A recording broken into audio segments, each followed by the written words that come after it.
despite what some people think, Puff's pretty good. But the thing about Puff is that both to play as and against, Puff is just a pain. Like, she's all floaty, which is kind of the point, but like, the floatiness and the lack of range on a lot of the stuff. Because the thing about Puff's moves, aside from Pound, in this game at least, they're not really disjoints, but they are safe aerials that are really strong and you really don't want to get hit by. Like just there with Pound and a few aerials, Corvus did 40% on Moon and got him off stage, but then we recovered, and now responds with 63% because that's just what Steve does.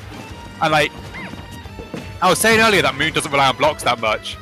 I feel like one of the things that good Steve players can do, like those 2 blocks which he placed on stage, seem like they weren't much, but they really affected how Corvus could play neutral.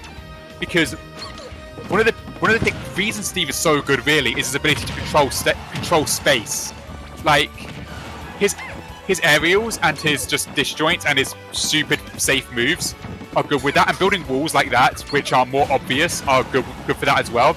Just a single block affects the way you interact with the stage. Like, and I feel like a big part of this game is controlling what your opponent can't do as much as what they can.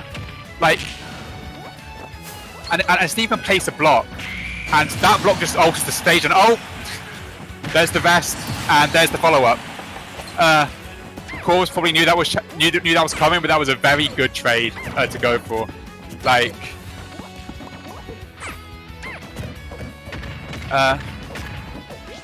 and now 30% off of up tilts and up airs, 37 even.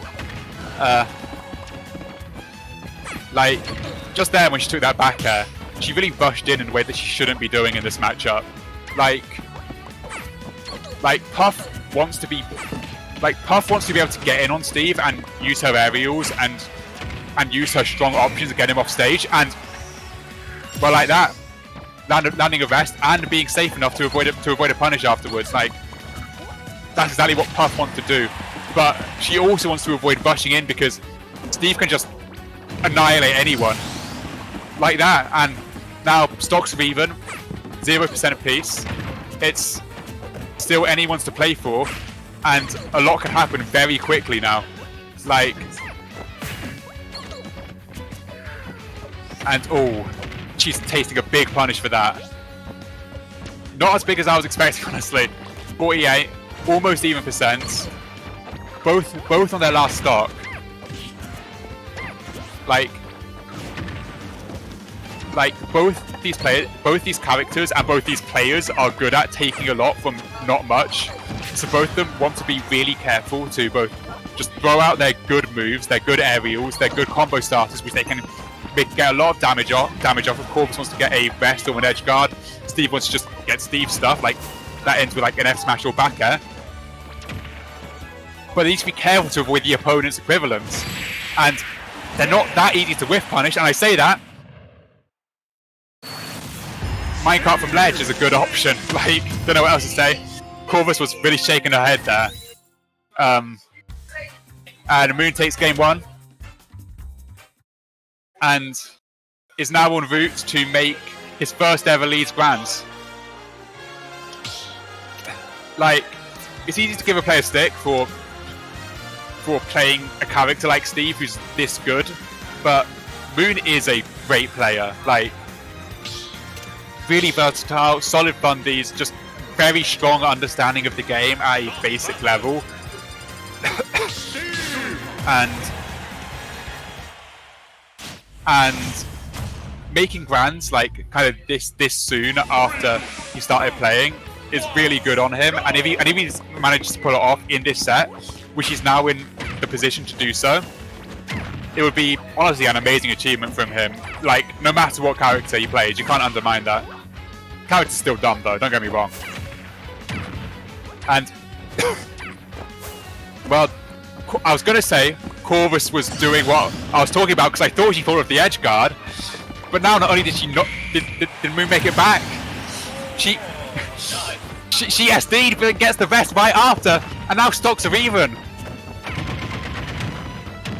Like, do you want the headset again? Yeah. Okay. Kato's come back. I'll probably be heading off soon. So, yeah. Really exciting set. Like. Yes, really. It feels like it's similar to that Phage v Moons that we were watching earlier, where it feels like things can just completely turn around very quickly. Like Moon could just throw out like aerials, tilt and stuff, like up tilt, F tilt, up air, back air, etc. And just get big damage off of it. But then Corvus can do the same. Like Puff is not bad at edge guarding Steve at all. No. And she has the right tools to be able to punish Steve stuff in theory. It's just Steve stuff is always really hard to punish. That's what I've been talking about. And she gets the back air Moon. Almost gets the edge guard. Moon gets the up throw, not gonna kill. Just no. Oh! Back air. And now Corvus is to stop her. But in kill range. And there we go. How long is this not going to last? She survives that. Oh no! 43. Not safe, but then gets the pound on Moon. 32% off of that. Moon's playing a lot more cautiously than I'm used to seeing from him, honestly. Building those walls more, and those F smashes behind the walls more. Much safer Steve gameplay from him compared to what we often get. And now both players have really slowed down the game a lot. Much more patient, much more careful. Like after we're playing each other with winners and that very exciting game one, I think each player now knows what the other can do, and they're scared of them. Like this has become very scary very quickly for both players somehow. Like Corvus has the percent lead, but she can't mess with that when there's still more than 4 minutes on the clock. And it's still the percent game is still very close to this straight. Oh yeah, like pretty much level now. 0.1% in it. Theoretically, Corvus can time them out for the rest of the game and win. But I mean, no one's doing that against Steve. hey. It will require a level of shamelessness that I honestly respect. Oh yeah. But it's not happening, obviously. Like, Moon's a good player. He's not getting timed out for 4 minutes. So Corvus seems trying her best to do that. Neither player is approaching the other at the moment. The single nair is the most damage we've seen in like almost a minute now. Yeah. This game has slowed down to a crawl. And our Moon takes a percent lead, which in the last game wouldn't be that interesting, but here it seems absolutely crucial because it seems like both players are now willing to play for a timeout. But Moon is a lot more aggressive with the lead than Corvus was. Yes, absolutely. So the lead also hasn't lasted at all. It's got it back now. Oh! Out of nowhere. Moon now 2 games up, 1 game from his first ever Grand Finals at Leeds. And that'll be me heading off because I've got a train to catch. Okay. Great weekly. Thank you, Finn, in chat, if you're still there, for saying I should commentate all the time. Very humble of you, because I really don't think I'm that great. If you're able to go to your university on a Thursdays, is Thursdays your weekly? It's Thursdays. Plug it. Yeah, plugging York weeklies, good scene. Also, watch their streams. Streams are good. No comms, unfortunately. We should really bring those back at some point. We used to have them. But a really good competitive player base. Really good, really competitive scene. Lots of very evenly matched players. It feels like there were like maybe 10 people at York who are good enough to win a weekly if they haven't done so already. And then maybe like 10 more who can definitely make top 8 on a good day. Yeah. Like, really cool scene. Leeds is good as well, don't get me wrong. This has been a good weekly, a good set. 3 Steve players isn't a big deal when you get stuff like this. No. And I do have a train to catch, so I got to head off now. Have a good night, Pim. Alright, see ya. Right, so until someone else comes, it's just me, Cato74, aka Tom, riding solo on comms. If anyone is leaving the venue in the next few minutes, I will try and make sure to call them over to say hello to everyone on Twitch chat. I do not have Twitch chat up at the moment right now because my phone battery has completely fallen apart. Let's have a little look.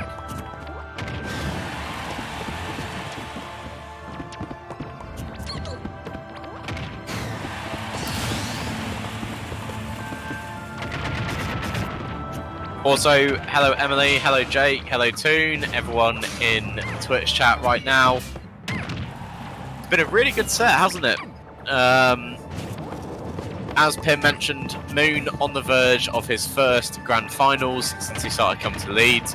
Corvus hoping to retain her win from last week, her historic win. First one here. A lot of people quite disappointed in the fact that she was not as brazen in her social media presence after the weekly. A lot of people are expecting a huge amount of trash talking, but no, it's been very measured. She's started very well here, but obviously Moon does have the stock advantage at this stage. He also has Jigglypuff in kill range, and there we go, 2 stocks up in Game 3 of Losers Finals. Obviously, if Moon wins this, he faces Phage in Grand Finals. Probably going to see some more Steve Ditto action, but Corvus takes a stock straight back. Fantastic move there. Oh, good combo. Ooh, he lost Puff in the combo there.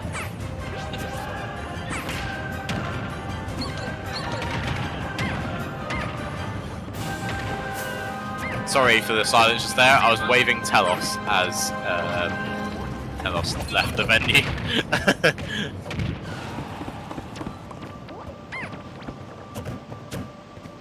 So Moon does have the stock advantage, but obviously Corvus, oh, got the grab there, racking up the percentage points.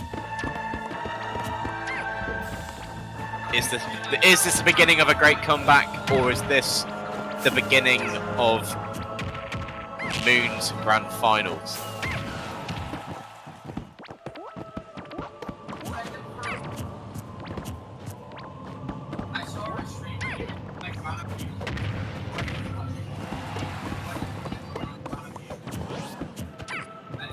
Also, anyone in Twitch chat right now, Steve Dittos, yay or nay?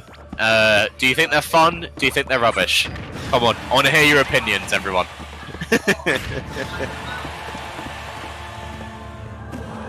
Because it looks like we are going to absolutely get one here, because, well, they're saying that though, it is last stock. So, oh, there we go. Okay, well, it seems quite unanimous from Twitch chat already. We're getting some Steve Dittos because Moon will be facing Phage in the Grand Finals. Obviously, Phage has a handful of Leeds Legacy wins under his belt over the last year or so. Won a lot more over the last few months. Moon in his first Grand Finals at Leeds.